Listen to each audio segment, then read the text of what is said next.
حضرت عائشہ صدیقہ رضی اللہ تعالیٰ عنہ کہتی ہے کہ 6 مہینے تک آپ پر اس کے اثرات تھے۔ تو جادو کی حقیقت ہے، جادو ہوتا ہے۔ تو اسی لیے جب بھی اگر ہم متاثر ہو تو قرآن و حدیث اس کا سب سے بڑا ذریعہ ہے۔ آپ صلی اللہ علیہ وسلم کی دعائیں جو ہے بہت بڑا ہتھیار ہے، جو صبح شام کے جو اذکار ہیں وہ بہت بڑے ہتھیار ہے۔ کسی کے کہہ دینے سے، کسی کی بات بتلانے سے ایسا متاثر نہیں ہونا چاہیے کہ ہم کو یہ ہونے لگا وہ ہونے لگا۔ جب تک یقینی طور پر کچھ معلوم ہو تو کچھ کرنا نہیں چاہیے، کیونکہ بعض مرتبہ شیطانی وساوس کے ذریعے سے، برے خواب دل و دماغ پر جب چھا جاتے ہیں اس کے اثرات کی وجہ سے، یا انسان کے اپنی نفسیات کی وجہ سے کہ یار فلاں وہ دیکھ رہا تھا، فلاں یہ اس طرح کھانا لا کر دے دیا اس کی وجہ سے ایسا ہو گیا، میں وہ چیز کھا لیا تو ہاں ایسا ہوا ہوگا، ایسے یہ سب نظر بد اور حسد کے اثرات سے بھی ایسا ہو جاتا ہے۔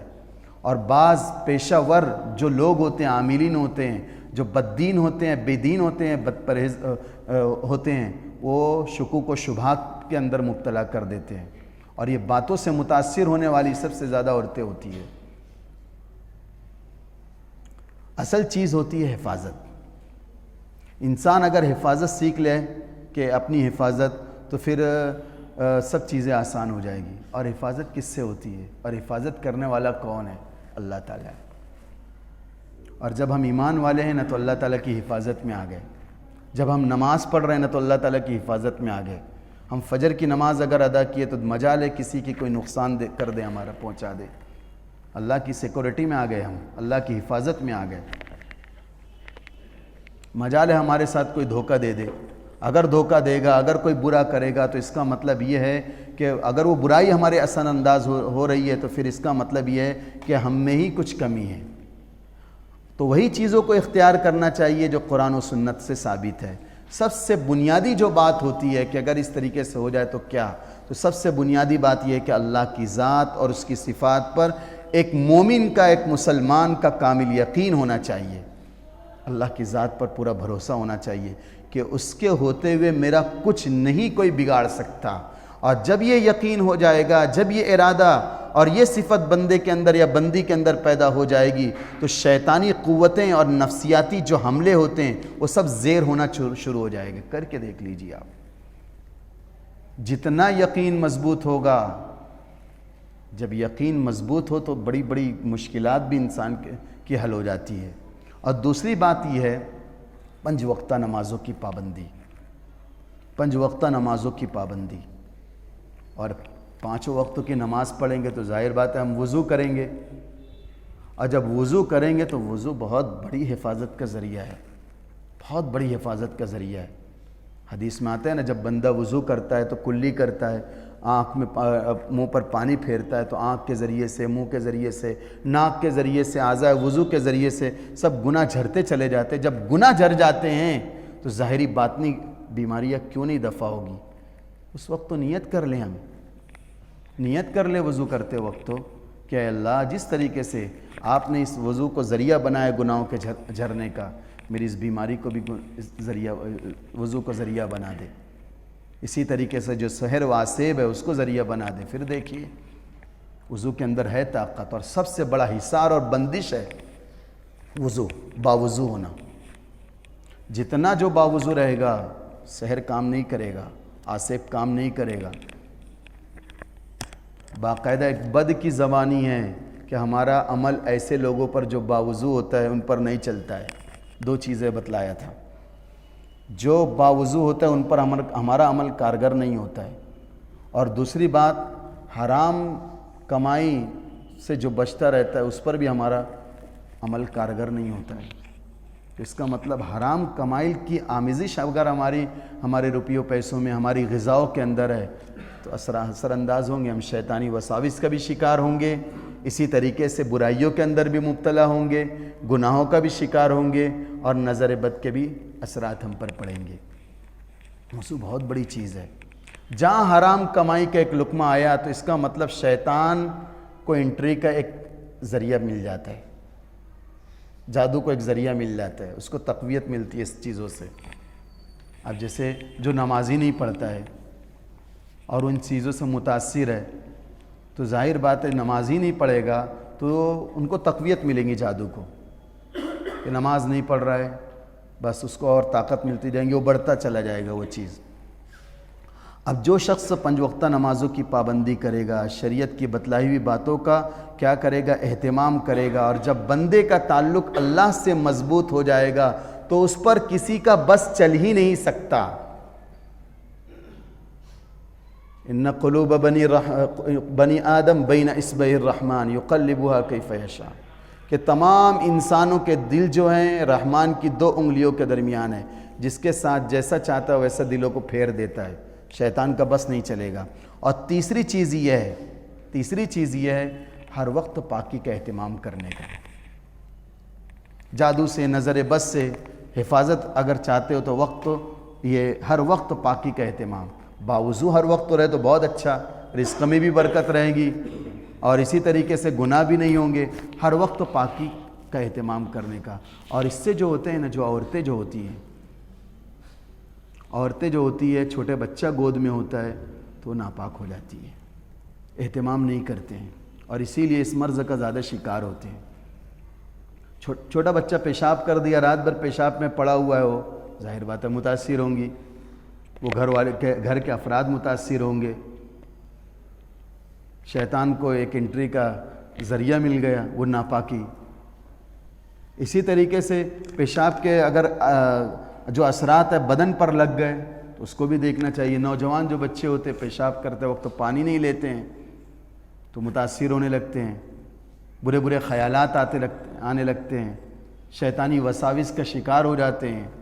بعض لوگ کہتے ہیں کہ نماز کے اندر وسوسہ بہت آتا ہے، تو پیشاب کے قطروں سے بھی حفاظت کوئی چیز ہے، وہ اگر کپڑوں میں لگ گئی ہے تو ظاہر بات ہے متاثر ہونا ہی ہے، بہت اہتمام کرنے کا۔ اس لیے ایک استنجا کے وقت ایک عمل بتلایا گیا، استبرا۔ جب ہم بیٹھے تو کھنکارے، یعنی کھانسی جیسی آواز نکالے، جس کی وجہ سے ہمارے مثانے پر زور پڑے گا اور اس نالی کے اندر جو پیشاب کے قطرات ہوتے ہیں وہ نکل جاتے ہیں، تو بالکل۔ ورنہ کیا ہوتا ہے، بعض ایسے شیطان ہیں جو وضو پر ہی مسلط ہوتے ہیں، اور وہ کیا وسوسہ ڈالتے ہیں، ابھی تیرا یہ بدن جو ہے نا، یہ ہاتھ خشک ہے اور پانی ڈال۔ مشکات شریف کی روایت میں آتا ہے، وہ بندہ سمجھتا ہے میرا یہ وضو جو ہے وہ بھیگا ہی نہیں ہے، اور پانی ڈالتا ہے، اور اس طریقے سے وسوسے کا شکار ہو جاتا ہے۔ یہی ہے کہ وضو بنا کر اٹھا اور فوراً یہ خیال آنے لگا، رہے پیشاب کا کوئی قطرہ تو نہیں نکل گیا، یہ وسوسہ آ جاتا ہے۔ تو ایسے وقت تو استنجا کرتے وقت تو شرمگاہ پر پانی کے چھڑکاؤ بھی کر لینا چاہیے۔ جب پانی کا چھڑکاؤ کریں گے ایک برودت پیدا ہو جاتی ہے، ٹھنڈک پیدا، طبی اعتبار سے بھی ہے، اور یہ کہ نفسیاتی اعتبار سے بھی اثر پڑنے لگتا ہے۔ یہ مشکاش کی شرح میں یہ باتیں لکھی ہے۔ اور قرآن کریم کی تلاوت کرنا چاہیے، نیز اس کے اندر ذکر کی پابندی کرنا چاہیے، چاہے کلمہ پڑھے اپنی زبان سے، یا اللہ کا کوئی نام لے، یا اللہ کے نام کا ورد اپنی زبان سے کرے۔ بہت مجرب عمل ہے، بہت مجرب عمل ہے۔ نہیں تو یہ کہ اذان دلوا دے کان میں، کسی سے اذان دلوا دے کان میں، وہ بھی بہت مجرب عمل ہے۔ سورہ بقرہ کی بھی تلاوت کرے تو بھی اثر ہو سکتا ہے، اور اسی طریقے سے شیخ زکریا کی لکھی ہوئی منزل اس کا ورد کرے، وہ بھی بہت مجرب بتلایا گیا ہے۔ اور چھٹی چیز جو بتلائی جاتی ہے، صبح و شام جو ہے وہ مسنون دعاؤں کا اہتمام کریں، یہ بہت جامع چیز ہے۔ بیت الخلاء میں جانے کی جو دعائیں، دیکھو یہ جو بیت الخلاء جو استنجا جو خانے ہیں، یہ شیاطین کے اڈے ہیں، یہ ان کے مرکز ہے، یہاں پر رہتے ہیں، ان کے مرکز ہیں۔ اور جب کوئی بندہ یا بندی دعا پڑھ کر ایسی جگہ پر جاتا ہے تو یہ کیا ہوتے ہیں، یہ جو ہے دعا پڑھنے کی وجہ سے ایک آڑ ہو جاتی ہے، ایک بندش ہو جاتی ہے، وہ دیکھ نہیں پاتے پھر وہ، ورنہ پھر انسان کی شرمگاہ سے وہ کھیلتے ہیں۔ کھیلنے کا مطلب یہ ہوتا ہے کہ انسان کی توجہ اس کی طرف بڑھتی ہے، ادھر ذہن جاتا ہے۔ باقاعدہ حدیث میں وہ الفاظ آتے ہیں کہ شیاطین کھیلتے ہیں، مطلب انسان کے ذہن میں وہ باتیں ڈالتے ہیں، اس طرح کرو، اس طرح کرو، اور جب دعا پڑھ لیتے ہیں تو بندش میں آ جاتے ہیں۔ باقاعدہ ایک اچھے عالم دین اور بزرگ ہیں مالیگاؤں کے، مجھے بتلایا کہ ایک شخص کے اوپر کچھ اثرات ہو گئے تھے خاص قسم کے، جب معلومات لی گئی تو باقاعدہ یہ بات ثابت ہوئی کہ اگر وہ بیت الخلاء میں جانے کی دعا پڑھ لیتی تو میرے شر سے محفوظ رہتی۔ میں نام بھی بتلا دیتا ہوں، قاری الطاف صاحب نے کہا تھا کہ دعا اتنی مجرب چیز ہوتی ہے، جو آداب بتلائے گئے، اسلامی طور و طریقے بتلائے گئے، یوں ہی نہیں، بہت بڑی چیزیں ہوتی ہے۔ ہماری معاشرت کے اندر بھی تبدیلی آتی ہے، دل کے اندر بھی تبدیلی آتی ہے ان چیزوں سے۔ اور پھر دوسری بات، ایک روایت میں آتا ہے کہ بعض دعائیں جو بتلائی گئی ہے، خاص طور پر جو دعائیں ہیں، سب سے بڑی بات تو یہ یقین کے ساتھ کہتا ہوں، جس کو پورے وثوق کے ساتھ معلوم ہو گیا کہ جادو کے اثرات ہیں یا ہو رہے ہیں، پورے یقین کے ساتھ بول رہا ہوں میں، کسی عامل کے پاس جانے کی ضرورت نہیں، پیسہ پھینکنے کی ضرورت نہیں، اور شرک و کفر کے اندر مبتلا ہونے کی ضرورت نہیں۔ بہت شرکیہ کام دبے پاؤں ہو جاتے ہیں۔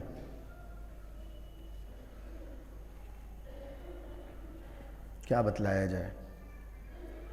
ایک شخص آیا، کہنے لگا کہ امام صاحب مجھ سے سجدے کی لذت چھین لی گئی ہے، صرف اور صرف میں کسی باتوں پر یقین کر کے وہ عمل کر گیا،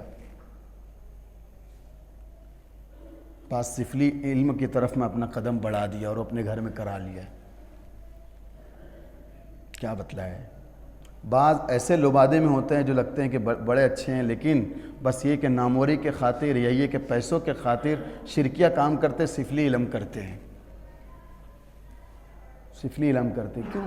سب سے بڑی بات ہے کہ اگر سامنے والا متبع شریعت ہوگا، متقی اور پرہیزگار ہوگا، بہت غور سے سنیے، نمازوں کا پابند ہوگا، باریک باریک باتوں پر وہ نظر رکھتا ہوگا، قرآن و حدیث کے مطابق چلتا ہوگا، وہ سب سے بڑا عامل ہوگا۔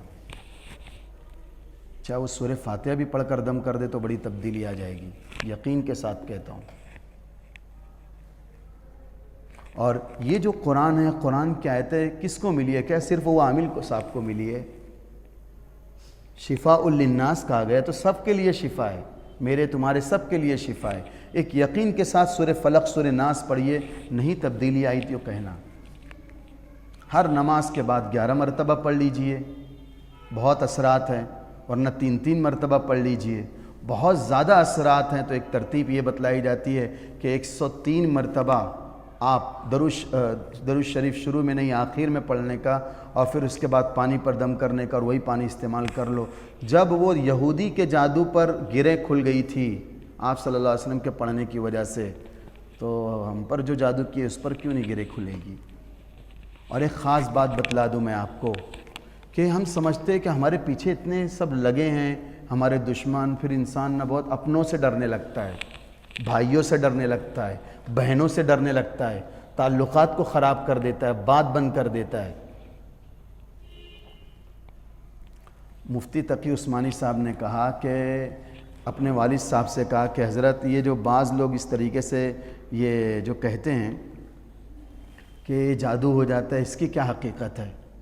تو انہوں نے بتلایا کہ دیکھیے جادو ایسا نہیں ہے کہ جب کوئی انسان کرے گا ہی تو ہوگا، یا یہ کہ کسی نے کروایا تو ایسا ہو گیا۔ بعض افعال یعنی بعض کام ایسے انسان کے خود کے ہوتے ہیں جن کے کرنے سے خود انسان کے اوپر اثرات ہونے لگتے ہیں، جن کے کرنے سے وہ انسان کا ہی کام ہے، اس کے کرنے سے خود اثرات ہونے لگتے ہیں اور ایک دم جادو جیسے معلوم ہوتے ہیں۔ وہ کیا ہے؟ مفتی شفیع عثمانی صاحب نے بتلایا کہ ناخون کاٹ کر گندگی کی جگہ پر ڈال دینا، گندگی کی جگہ پر ڈال دینا۔ اسی طریقے سے بال کاٹ کر گندگی کی جگہ پر پھینک دینا، شیطانی اثرات اس پر ہونا شروع ہو جاتے ہیں۔ اسی طریقے سے کھانا جو گھر میں بچا ہوا ہے، سالن ہے، چاول ہے، روٹی ہے، وہ گندگی کی جگہ پر ڈال دینا، تو انسان کے اندر پھر ایسے اثرات شروع ہو جائیں گے جس کو انسان سوچے گا کہ ارے یہ تو جادو ہے، جادو ہے۔ بعض عورتیں جو بال پھینک دیتے ہیں، بہت احتیاط کرنا چاہیے، بال بھی پھینکنا نہیں چاہیے۔ اس کا جو حکم ہوتا ہے، جیسے بعض لوگ، ایک بات یہ ہے کہ بعض لوگ جو ہوتے ہیں اپنے داڑھی کے بال جو ٹوٹتے ہیں تو اس کو توڑ دیتے ہیں، 2 ٹکڑوں میں توڑ دیتے ہیں، اور پھر یہ سمجھتے ہیں یہ ایک شرعی حکم نہیں ہے کوئی، شریعت میں اس کا کوئی ثبوت نہیں ہے اسے توڑنے کا، لیکن جو انسان کا جو عضو ہے، جو انسان سے جو چیز متعلق ہوتی ہے، جیسے سر کے بال ہے، ناخن ہے، اس کا جو یہ حکم آتا ہے اس کو دفنا دینا چاہیے کسی بھی جگہ پر۔ کیوں کہ جس طریقے سے انسان محترم ہے، اس کی پوری ذات محترم ہے، تو اس سے جو ٹچ جو چیزیں ہیں وہ بھی محترم ہیں، وہ پیروں میں نہیں آنا چاہیے۔ منہ زیر ناف، بغل کے جو بال ہوتے ہیں اس کو بھی دفنا دینا چاہیے، اور یہ کہ بڑے بال ہے تو اس کو قطر دیں اگر یہ ہو شبہ ہو کہ کوئی گرا لگا سکتا ہے یا کسی کے ہاتھ لگ جائے۔ اور آج جو ہوتے ہیں بال چننے والے بھی ہوتے ہیں، عورتوں کے بال چنتے ہیں، لمبے لمبے ہوتے ہیں، بہت اچھا بزنس ہے اس کے اوپر۔ اب جادو بھی ہوں گا تو معلوم نہیں۔ باقاعدہ یہ بتلاتے ہیں جو بعض اپنی تصویریں جو شیئر کرتے ہیں نا، بہت احتیاط کرنے کا، ادھر ادھر شیئر کرتے ہیں، کہیں گئے خوشگوار موقع پر اور اپنی تصویریں خوشگوار لمحات کے اندر شیئر کرتے ہیں، واٹس ایپ پورے گروپ پر ڈال دیتے ہیں، سب دیکھتے ہیں، تو دیکھنے والے میں کچھ دوست ہوں گے جو خوش ہوں گے، بعض دشمن بھی تو ہوں گے۔ یہ اللہ تعالیٰ نے جو نعمتیں انسان کو عطا کی ہے، وہ نعمتوں کو استعمال کرے، اور جو استعمال کرتے وقت جتنا اظہار ہو رہا ہے تو بس اتنا ہی رہنا چاہیے، بلا وجہ لوگوں کو بتلانا نہیں چاہیے کہ میرے پاس یہ بھی ایسے کپڑے بھی، یا تقریبات میں اپنا آپ کو بہت اونچا بتلانا۔ نظر بد لگتی ہے اس سے، اور نظر لگنا حق ہے، پھر انسان پریشانیوں کے اندر مبتلا ہوتا ہے، اور یہ چیز ریاکاری کے اندر آ جاتی ہے۔ ریاکاری حرام ہے، دکھلاوا حرام ہے، نام و نمود اور شہرت کے اندر آ جاتی ہے، پھر انسان کے اوپر اثرات پڑنا شروع ہو جاتے ہیں۔ دعائیں پڑھ لے اگر گھر سے نکلنے کی، گھر میں داخل ہونے کی، کچھ نہیں ہونے والا، کچھ نہیں ہونے والا۔ اور اسی طریقے سے بعض کچھ اورات سن کر عورتیں جو ہوتی ہے وہ اورات کا ورد کرنے لگتی ہے، خود وہ متاثر ہو جاتی ہے، کسی پر دم کرنے لگتی ہے۔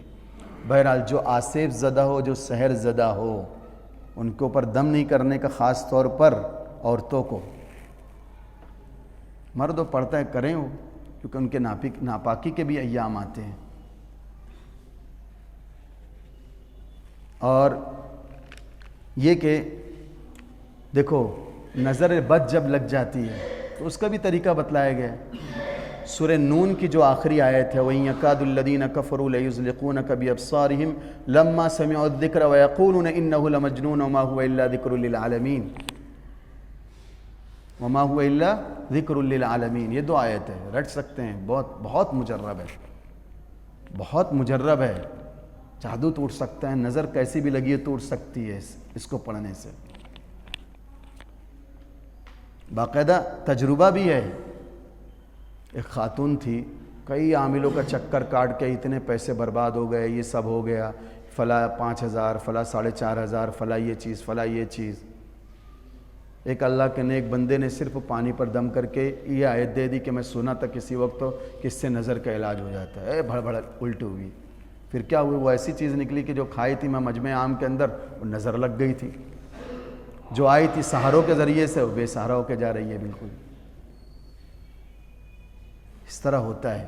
اور پھر دیکھو حضرت ابراہیم علیہ السلام حضرت اسماعیل پر جو دعا پڑھ کر دم کیا کرتے تھے، اور اسی طریقے سے یہ حضرت حسن حسین بیمار تھے، حضرت جبرائیل آئے اور پوچھا کیا بات ہے، تو پھر حضرت جبرائیل نے آپ صلی اللہ علیہ وسلم کو ان کلمات کی تاکید کی کہ ان کے اوپر پڑھ کر دم کرو، اعوذ بکلمات اللہ التامہ من کل شیطان وہامہ ومن کل عین لامہ، کہ میں اللہ کی حفاظت میں آتا ہوں تمام جن آصف سے اور ہر بری نظر سے۔